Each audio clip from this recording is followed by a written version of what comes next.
Hey, good morning, guys. Saturday morning, December the 8th. It's about 10 minutes to 12. Don't you hate when you think you're taking a video and you forgot to press the record button? That's what I did. So just went in to download or upload this video, or my video that I thought I had taken, and it wasn't there. So I'm going to retake this video. Anyway, still no snow on the ground for December 8th. That's pretty darn good. It's fairly warm out here. It's probably about 2 degrees Celsius, so I'm happy about that. It's a little gray today, but that's okay. No snow. Liquid sunshine, I guess we call it. And I'd rather it rain than have to shovel it. So anyway, into the garage. Got a little Oscar Peterson on the garage today. Nice, calm, relaxing feel. Oscar Peterson, a good Canadian boy. Anyway, fairly warm in the garage today. I had the heater on already. 20 degrees. I think when I was here earlier it was 23, so it's dropped a little bit. But anyway, I'm going to get that garage door shut. Here's my custom-made door keeper opener for the when I have the jet heater on. So just a little piece of wire to keep that from closing. Anyway, let's head over here. Don't trip on my new stool. Alright, so first thing I wanted to do today, actually for the second time, is a mail call. And 3 stickers I've had, I think Pete's I've had for a little while. Scott's and Stan's I just got in the mail beginning of this week. So anyway, for anybody that's not aware, Pete Q 1972 is working on a really nice 68 Camaro, nice orange color. Just put the stripes on recently and it's looking really sharp. So check Pete Q's channel out. You see the YouTube channel at the bottom of the sticker. Thanks very much for the sticker, Pete. Enjoy your videos and keep doing what you're doing. Next one I have another one from the UK. I've got Scott's Garage, and Scott is working on an Austin A35. I hope I got that right. Just had it painted. He just painted it himself in his garage. So an inspiration to me. That's what I plan on doing with this car. So you can see Scott's YouTube channel down there, TTOCS. It's Scott spelled backwards, and number 11. So yeah, Scott, enjoy watching the work on your car. Fellow Triumph enthusiast as well. So anyway, then I've got one from Stan, Backyard Hot Rods, and I've been watching Stan and Stan's son work on that stretched out bike that they're working on. Looks like sort of a little bit of a board track racer like Musty did. Looks like it's a little longer and lower, and it's going to definitely have a bigger motor in it, I think. So interesting to see that come together. And while I'm here, I know Stan had asked a question about the fastest you've gone in a vehicle. And fastest I've gone is not too fast. I was doing 120 in I was out in the east coast of Canada, driving, working in New Brunswick and driving to Fredericton, New Brunswick, one of their cities. At the time, I had a really nice 1972 Pontiac Le Mans Sport convertible. A triple white, so white exterior, white top, white interior. It was the bomb. It was a 350 2-barrel. It wasn't a real quick car. It got up and went okay, but it had a 3-speed standard on the floor, which was kind of fun. Yeah, it was a nice car. So yeah, 4 big burly chefs in the car, top down, summer day, and doing 120, 125 on the back roads into Fredericton. That was pretty memorable. Anyway, so there you go. Thanks for posting that question, Stan. I've seen some interesting answers come back at you too. So anyway, so on to the next piece of the mail call. So yeah, I arrived home from work a couple days ago, and a box on my doorstep, which was nice to see. An early Christmas present to myself. So you can see that I've invested in some Matrix products from Darrin and Andrea. And Andrea's put together a nice box for me, and with some additional goodies. So yeah, so going with the self-etching primer as my first coat. I was initially going to go with the epoxy primer as my first coat, but it's been suggested that I go with the the self-etching primer first, which has some rust inhibitors, rust corrosion, preventative type features to it, followed by the epoxy primer. And as you may recall, my trip to the body store, I ended up finding some Matrix product, which was great. The only problem was they had some limited quantities on the shelf, and it was going to take them some time to get some back in. So I'd spoken previously to Jerry, Cheater 40, who lives in Alberta, Canada, and Jerry had ordered quite a few Matrix products from Andrea as well. And the only thing that I was concerned about would be the shipping costs, but as it turns out, nothing really to be concerned about at all. So yeah, Andrea's put together a nice box for me, including I'd asked for the paint mixing cups because like this is brand new to me. I have absolutely nothing sort of in the supply department for painting, so I'd asked for some mixing cups.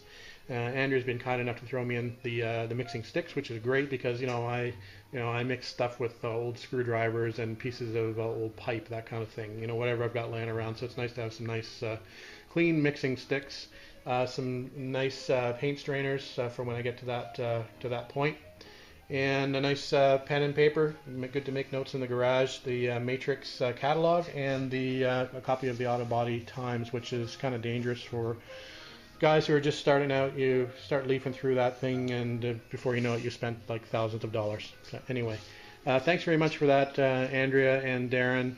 Look forward to using that product on my project. So yeah, so I think that's about it. Again, like I said, I'd started a video earlier and hadn't pressed the record button, so I've got a second part to this video that I'm sort of glad that I actually broke the videos up, and I did manage to press the record button for the second part of the video. So I will go and upload this and attach it to the second part. And the second part is just regarding a bit of my philosophy and my thought process on the restoration of this 1960 Triumph TR3A. Anyway, we'll go and upload this, and we'll come back out in the garage and work a bit more on it today and take some more video. All right, we'll talk to you later. Hey guys, just wanted to sort of extrapolate a bit on my decision-making process as far as the paint was concerned. As I just discussed, that I just got the self-etching primer and the epoxy primer as my first steps and my newly thought process for finishing this car. So my original thoughts for this car was to do a duplicolor paint shop system, and obviously my thought process has changed since then. For anybody not familiar with the duplicolor paint shop, it's a three-step process. They have a primer, a base, and clear system that is pre-mixed in the can, pre-hardened, pre-reduced. So all you basically do is strain it into the gun and shoot. It's an enamel-based paint, and I've seen some mixed results on projects using that system. So anyway, the good thing about it, or the bad thing, well, the good thing for me, or the selling feature for me, was that it was very easy to use. It was really no thoughts about having to mix or reduce or harden. Again, that whole strain from the can into a gun and shoot thing was kind of the thing that got me interested in doing it, because I was, I'm not a professional painter. This is my first job. And I was trying to look at what would be the easiest for me to do in my garage here at home. So since then, I've sort of changed my philosophy, and I've decided to sort of step it up a little bit and go with a more professional type paint system. So that's why I've decided to invest in some proper products to do this project. And unfortunately, I sort of come to that decision after I started working on the nose of this car. As you can see, I've already got the nose pretty much in Bondo, and I think my thought process now is to do the etching primer, do the rest of the car. I'm going to sand the whole car back down. This is just a real mist coat of just cheap primer on here to keep it from flash rusting. So I think the thought process now is for me to sand the rest of the panels down back to bare metal, which will be a fairly easy process. And then I'm going to do the etching primer first, because it has a bit of the anti-corrosive properties in it. And then I'm going to top that with the the epoxy primer, and I've got a white epoxy primer. Car will be white, so I'm going to go in a white epoxy primer as the next step, followed by my bodywork and then a high build primer. And I know there's lots of thoughts on doing bodywork over epoxy primer versus under epoxy primer, blah blah blah. So I'm not going to get into that debate at the moment. We'll worry about that when I get to it. But that's the plan now, is to do the full system: etch, epoxy, then bodywork.